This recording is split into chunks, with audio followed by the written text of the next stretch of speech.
গণিত বাবা অষ্টম শ্রেণী পশ্চিমবঙ্গ মধ্যশিক্ষা পর্ষদের সকল ছাত্রছাত্রীদের জানাই শিক্ষার আলো এডুকেশনে স্বাগত। কষে দেখি 12 অধ্যায় সাজেশনগুলো তোমরা দেখে নাও। কষে দেখি 12 অধ্যায় 2, 5, 6 এইদিকে তোমার হচ্ছে 9 দাগের অঙ্কটা ভালো করে প্র্যাকটিস করবে। 13.1-এর সাজেশনটা দেখে নিই। 2 দাগের 2-এর 2, 2-এর 5, 2-এর 15, 2-এর 18 দাগের অঙ্কটা তোমরা একটু ভালো করে প্র্যাকটিস করবে। 13.2 কষে দেখি 13.2 পৃষ্ঠা নম্বর হচ্ছে 131।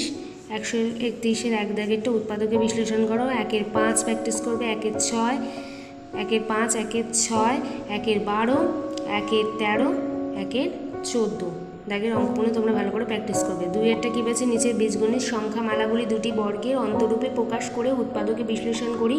4 দাগের অঙ্কটা ভালো করে প্র্যাকটিস করবে।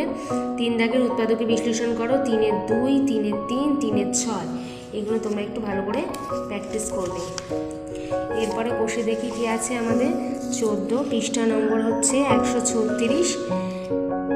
136-এর 1 দাগের নিচে বীজগণিত সংখ্যামালার গসাগু নির্ণয় করো। 1-এর 1, 1-এর 3 ভালো করে প্র্যাকটিস করবে। 2-এর হচ্ছে 2 দাগের নিচে বীজগণিত সংখ্যামালার লসাগু নির্ণয় করো। 2-এর 4 দাগের অঙ্কটা ভালো করে প্র্যাকটিস করবে। 3 দাগের হচ্ছে নিচের বীজগণিত সংখ্যামালার গসাগু নির্ণয় করো। 3-এর 3, 3-এর 5 হচ্ছে 3-এর তোমার 7, 3-এর 8, 3-এর 10 আর 3-এর 11 দাগের অঙ্কটা। 4 দাগের গুলো কী বলেছে, নিচের বীজগণিত সংখ্যামালাগুলি লসাগু নির্ণয় করো। 4-এর 5 দাগেরটা প্র্যাকটিস করবে। 4-এর 6, 7, 8 আর হচ্ছে তোমার 11 দাগের অঙ্কটা ভালো করে প্র্যাকটিস করবে। 5-এর গুলো কী বলেছে, নিচের বীজগণিত সংখ্যামালাগুলি গসাগু ও লসাগু নির্ণয় করো। 5 দাগের 2 দাগটা ভালো করে প্র্যাকটিস করবে। 3, 4, 5 এরপরে আমরা দেখে নিই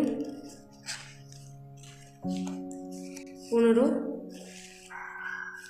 নিচের সম্পর্কগুলি দেখি কোনটি সত্য কোনটি মিথ্যা। 1-এর 1 প্র্যাকটিস করবে। 2-এর সব লেখা রয়েছে দেখতে পাচ্ছ তোমরা সবাই। 2-এর সব দাগের সবগুলো প্র্যাকটিস করবে। 3 দাগের হচ্ছে নিচের বীজগণিত ভগ্নাংশগুলি সরলতম আকারে প্রকাশ করি। 3-এর 2, 3-এর 4, 3-এর 5, 3-এর 6, 3-এর 7, 3-এর 8, 3-এর 10 3-এর 9, 3-এর 10 এইগুলো তোমরা ভালো করে প্র্যাকটিস করবে। এরপরে আমরা দেখে নিই